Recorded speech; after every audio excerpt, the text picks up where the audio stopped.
मैं लोगों को हंसाता था मगर हंसी मुझसे कोसों दूर थी। मैं जॉनी लीवर, मेरा असली नाम जॉन राव है।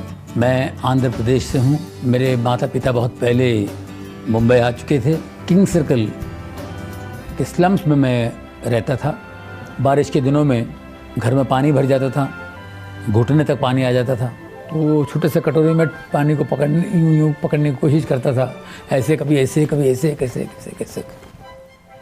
तो इन्हीं हरकतों से कॉमेडी, डांस मेरे अंदर से निकला बाहर। और मुझे बचपन से ही लोगों की नकल करना, लोगों की कॉपी करना, ये इसकी आदत थी। लोग बड़ा एंजॉय करते थे। तो 17 साल का जब मैं हुआ तो स्टेज पर स्टैंड अप करना शुरू कर दिया, मिमिक्री के प्रोग्राम्स करने शुरू कर दिए, एक्टरों की आवाज़ें निकालना, ये सारी बातें थी। फिर जब मैं 18 साल का हुआ, मेरे पिताजी के यहाँ नौकरी पे लग गया। मेरे पिताजी हिंदुस्तान लीवर में काम करते थे। अब हिंदुस्तान लीवर में मैं काम करने लगा, 6 साल वहाँ नौकरी की। तो वहाँ भी मैं प्रोग्राम्स वगैरह करता था, तो वहाँ से मुझे लीवर नाम मिल गया। तो जॉन राव से मैं जॉनी लीवर हो गया। फिल्मों में मुझे जो ब्रेक मिला है वो 1980 में मैं कल्याण जी भाई के साथ उनके यहाँ बैठा हुआ था। कोई चेन्नई से प्रोड्यूसर आए थे, तो बोले कोई छोटा सा कॉमेडियन चाहिए था, 2-4 दिन का काम है। तो कल्याण जी भाई ने कहा कि यहाँ बैठा हुआ इसको ले जाओ। मैं शोज़ के लिए ST बसों में सफ़र करता था। 3rd क्लास डिब्बे में मैं सफ़र करता था विदाउट रिजर्वेशन। अब उसके बाद जब आप फ्लाइट में उड़ने लगते हैं तो ज़मीन आसमान का फ़र्क हो जाता है। जो हम अमेरिका जब मुझे जाना होता था तो सब डायरेक्ट फ़्लाइट नहीं होती थी, वाया लंदन जाना पड़ता था। तो फोकट की दारू मिलती थी, एरोस्टेस आती थी हमारी, दारू लेके आ जाती थी। जब मैं शराब पीता था, मेरी बीवी बहुत मुझसे नाराज़ होती थी, वो गुस्सा होती थी, झगड़ा होता था। मैं बचपन से मेहनत करके अपने आप में मैं खड़ा हूँ, मेहनत करके कमा के अपने बलबूते पे खड़ा हूँ मैं। मेरे बेटे को ट्यूमर हो गया था गले पे। अब मैंने उसका बहुत इलाज किया, डॉक्टर के पास गया।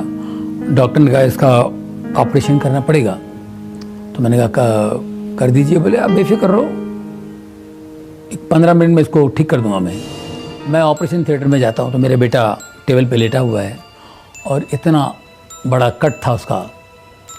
और मैंने कहा जी क्या बात है?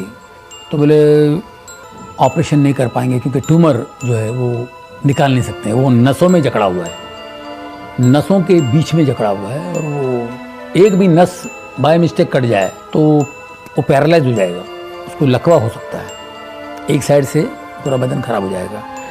बोले क्या करने से? बोले बंद कर दो ऑपरेशन। तो फिर से स्टिच कर दिया उन्होंने, ऑपरेशन नहीं हुआ। अब वो जो ट्यूमर है इतना सा था, वो इतना बड़ा हो गया 2 साल में। हमने होम्योपैथी, आयुर्वेदिक बहुत सा इलाज किया, कुछ नहीं, वो ट्यूमर इतना बड़ा हो गया। अब वो ना उससे ठीक हो रहा है आयुर्वेदिक से या होम्योपैथिक से, और ऑपरेशन के लिए भी नहीं जा सकते हैं। और एक कुंडली वाला ने तो कहा था कि 2002 तक ही आपका बच्चा है, इसके बाद आपका बच्चा नहीं है। एक बार हम लोग अमेरिका गए थे, अमेरिका वगैरह घूम फिर के निकले। अब एक संडे हम लोग चर्च में गए, जो पास्टर की नज़र पड़ी मेरे बेटे के ट्यूमर पे। तो मैंने कहा जी ये ट्यूमर है। उन्होंने कहा इसको ले जाओ न्यूयॉर्क में एक हॉस्पिटल है स्लॉन कैटरिंग, उसमें ले जाओ, ये ठीक हो जाएगा, इसको खुदा ठीक करेगा, तुम खुदा के घर में हो, ऑपरेशन कराना पड़ेगा। और डॉक्टर ने कहा ऑपरेशन करे तो ये होगा, लकवा मारेगा, फलाना होगा, उसकी आंखों की रोशनी जाएगी, ये सब बातें थी। तो मैंने कहा देखो डॉक्टर ने बोला ठीक है, लेकिन गॉड पे विश्वास करना बहुत ज़रूरी है, और जीसस हमारा जिंदा है। मेरी वाइफ ने कहा अगर वो जिंदा है तो आपसे बात करेंगे, आप उनसे पहले पूछिए। अगर वो खुद आपसे बात करते हैं, खुद बोलते हैं कि ऑपरेशन करो, तो ही मैं अपने बच्चे को अलाउ करूँगी, वरना मैं अपने बच्चे को ऑपरेशन के लिए मैं इजाज़त नहीं दूँगी। मेरी वाइफ ऐसे खड़ी थी, मैं भी खड़ा था। मैं तुरंत घुटने टेका और उधर ही प्रार्थना शुरू की। मैंने कहा परमेश्वर यीशु के नाम से मुझसे बात कर, मुझे बता कि मैं ऑपरेशन के लिए जाऊँगी। और मुझे आवाज़ आई जा बेटा जा, ऑपरेशन कर, डर मत, मैं तेरे साथ हूँ। ऑपरेशन के दिन 3 घंटे के बाद मेरा बेटा बाहर आया। हम लोगों को डर था, जैसे कि यहाँ उन्होंने कहा था को पैरालाइज होगा, आंखों की रोशनी कम होगी, लेफ्ट हैंड बिल्कुल 100% पैरालाइज होगा। लेकिन मेरा बेटा 3 घंटे बाद जब बाहर आया, अपने लेफ्ट हैंड से बोला कि daddy I am absolutely all right. बिल्कुल ठीक था। 11:30 बजे वो बाहर आया और 12:30 बजे वो वीडियो गेम खेल रहा है। बिल्कुल कोई प्रॉब्लम नहीं। मैं बिल्कुल नरक में था, गलतियों में था, पाप में था। मैंने कहा कि आप मेरी प्रार्थना परमेश्वर सुनते हैं और इतना बड़ा चमत्कार हो सकता है। जिस दिन मेरा बच्चा ठीक हुआ, उसका ऑपरेशन बिल्कुल सही तरीके से हुआ, उसको जब चंगाई मिली, मेरी ज़िंदगी बदल गई। मैंने सारी चीज़ें छोड़ दी, शराब, सिगरेट, गंदी बातें बोलना, किसी के बारे में गलत बोलना। मैंने कहा उसको छोड़ दो। शराब मैं 1.5 बोतल पीता था और 4 पैकेट सिगरेट पीता था। बहुत मुश्किल था मेरे लिए छोड़ना ये।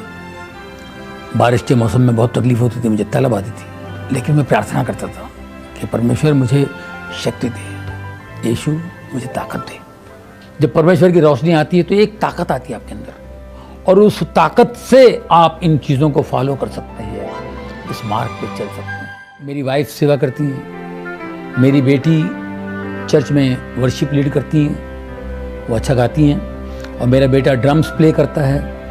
हम चारों मिलकर सेवा कर रहे हैं और आज हमको इतनी शांति है और इतना सुकून है। बदलने की शक्ति है।